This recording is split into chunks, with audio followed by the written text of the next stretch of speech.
co-founders of the Women's Creative. And I am going to be talking to you today about HR. And it can be boring, but it's really, really important. So I'm excited to be chatting with you.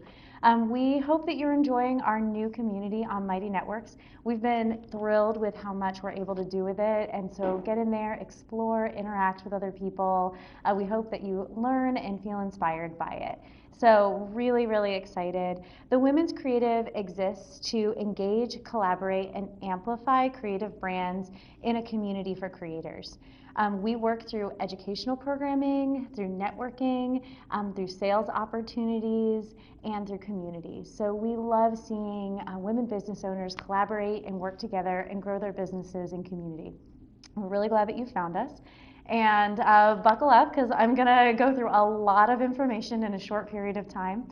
This is meant to be a very high-level approach or kind of overview of everything you will need when you're thinking of hiring, managing as an owner, and hopefully not firing, but it's something that happens too. So we'll talk about that a little bit. Over time, we will have more focused workshops on a lot of the subtopics that I'm going to cover today. So I know there won't be a ton of in-depth, but I hope that I cover enough that you feel like you've walked away with the confidence to hire, to consider bringing on a team and what that could mean for you, whether that's right now in your business, whether that's a year or two from now. If you're someone who's had a staff for a while, I hope that there are a few things in here that are maybe tips that would help you improve. Maybe they're things that will save you some time or some money, and we'll see what we can do. All right, so finding people is sometimes the hardest part. We really can't build our businesses for very long without help. We can do a whole lot with contract photographers or graphic designers, little people on the side, but after a while, you're going to need people who are really digging into your brand with you. And that's really what we're going to talk about today. Who are your people? How do you find them? And then what do you do once you've found them? Because they're not your family. They're not your friends. They are your employees. And it's a very sometimes complicated, but it doesn't have to be, relationship that can be a wonderful thing for everybody involved. And so the most important thing is finding health in that relationship and figuring out how to do that well.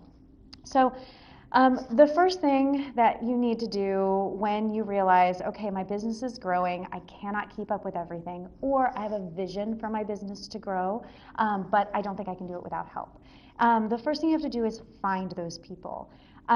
We as business owners have this incredible gift or ability or opportunity to bring people into our staff, to care for them, to consider their career as we consider ours, to consider them as we're building our brand. It's such a beautiful relationship and opportunity, and it's one that can be cherished. And I think once you find your team and your people, you end up in this incredible space where your brand moves ahead so much faster. The people who work for you have ideas you could have never had, and they add value at a level that you couldn't have even imagined. But getting there can be scary. Building trust and getting to know those people can be hard and can take a lot of time. And sometimes it's easy to think, you know what? I can just pack these 80 orders myself. It's so much easier to do that than to hire someone to come in and do it for me. But over time, that's not actually true. It might actually, over time, be much more effective for you to be creating the next round of product for the next season, or thinking through your next group or collection of services if you are a service provider, and then having someone else actually doing your email communication or your scheduling or whatever it might be. So really considering who those people are and how they're going to help is important. So the first step is to find those people. For me, I've always started with my community. That doesn't necessarily mean that I start with my close friends, because sometimes hiring your close friends is not always the best idea. A friend relationship is very different from an employer-employee relationship. There's a power dynamic that exists that you have to recognize. It doesn't have to be scary. It doesn't have to be overbearing, but it is a thing. But your community that your brand builds, maybe these are employees, maybe they are people who you have worked with before, maybe they are just people through your social media channels or your email list. Don't be afraid to just reach out in communication, let people know, hey, I'm looking for some help, this is what I need. The next is consider Facebook jobs. I've been really amazed at how many people have told me recently they've found work through Facebook. On Facebook, it's actually not a separate app. When you go to post, whether that's on your personal page or for your business, you can have the choice, you can choose to list it in jobs. And I would consider that. You could boost that, spend a little bit of money and let more people see it. You can also repost that post into groups that you're part of, whether that's your neighborhood or similar businesses to yours or other Facebook groups. Consider the Women's Creative, because that's a good resource. And then resources like ours, so we mentioned that Mighty Networks is now built. There are platforms on there to share that you're looking for someone and who those people are and what the job opening is. And so sometimes we have to get creative. Take your time and use kind of resources that we have. I would say that approaching that group of communication first before you go to something like Indeed is a recommendation I would have. When you, if you had no luck just in letting people know that you're looking for someone and no one you liked came over Facebook, listing on Indeed is always an option. When you list on Indeed, it does open your business up for reviews, which if anyone has ever scanned Glassdoor or Indeed and they're linked, you will know that people can be really brutal. And so just prepare to just know that when you start listing on there, you are opening up your brand to the possibility of being reviewed, which could be a wonderful thing. It could also be in the future something that you have to kind of crisis manage. So just be aware and know, but Indeed and other job posting softwares are great resources too. So once you find those people, what do you do with them? So some of this is the order that you do it in is going to depend on how you're finding those people. So sometimes I have identified people, started building a relationship with them, and then written the job description, and then said, hey, I want to bring you in. Your personality and your approach to life is exactly what I need on my team. I have these needs, would you consider doing them?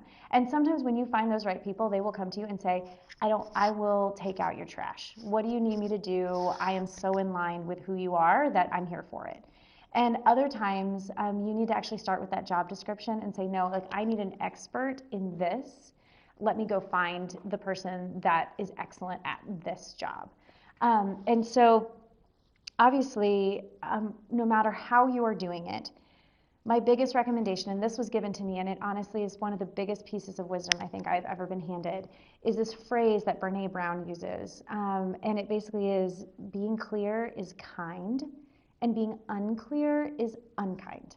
And so through this entire process, as you are considering what a job description would be, as you are communicating who you need, what your values are, the values of the people that you want to bring onto your team, spell them out. Communicate them, talk about it. If you have concerns about someone in the pre-hiring process, if you just even have a few concerns, you need to work those out and talk through them. And if they don't go away, before you hire someone, they're definitely not going to go away after. And so really thinking through, what do I need? Who is this person? And then how am I actually going to bring them in? So being clear is kind. Start with that job description. Write out what you need. I always start with essentially a structure, a business structure. So I have an idea of okay, ownership, this is who you are. And then under ownership, these are the managers. And then eventually, even though my business may not be big enough, who's going to be hired under those managers? And I want to have an idea of if who I'm bringing in is someone who is going to be a manager, or there's someone who is eventually going to be just a doer, just someone who's getting stuff done. And so I'm really thinking those things through, understanding reporting responsibilities, understanding expectations, and we'll touch that in a minute. The next is researching a pay range.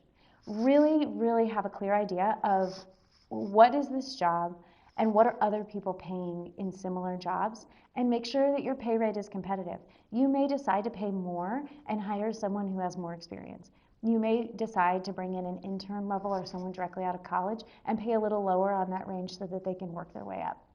It's completely up to you, but it's really helpful to know how you're competing with other businesses who are hiring similar in similar areas. Do you need a dreamer or a creative, or do you need a doer?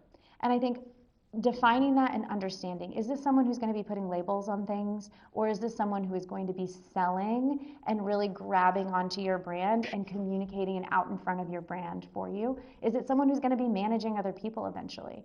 Understanding some of those categories of people and experience and expertise will really help you. I mean, the whole idea here is essentially to eliminate people who will not work in this role, so that you can find those one or maybe two people who are the perfect person. The other thing I'd recommend is considering more than one interview. I really spend a lot of time with people before I ever hire them to build that trust and get to know them. The idea here is to go slow, to go fast. We talk about that a lot, but really take that time. We just had an experience where we sat and interviewed someone for about 3 hours, and she is amazing and would be a great fit for the position, but because of her life situation, we really can't bring her in for the position. And that was really discouraging for us. We spent 3 hours with her. That's a lot of time. But at the end of the day, we wouldn't have gotten to that information if we hadn't have, and we really got to know her. So over time, hopefully we can use her for small things or other things. She's going to be a champion of our brand long term. So it's never a bad thing to really spend time, get to know someone, and get a very clear idea of whether or not they're the right fit for what you need.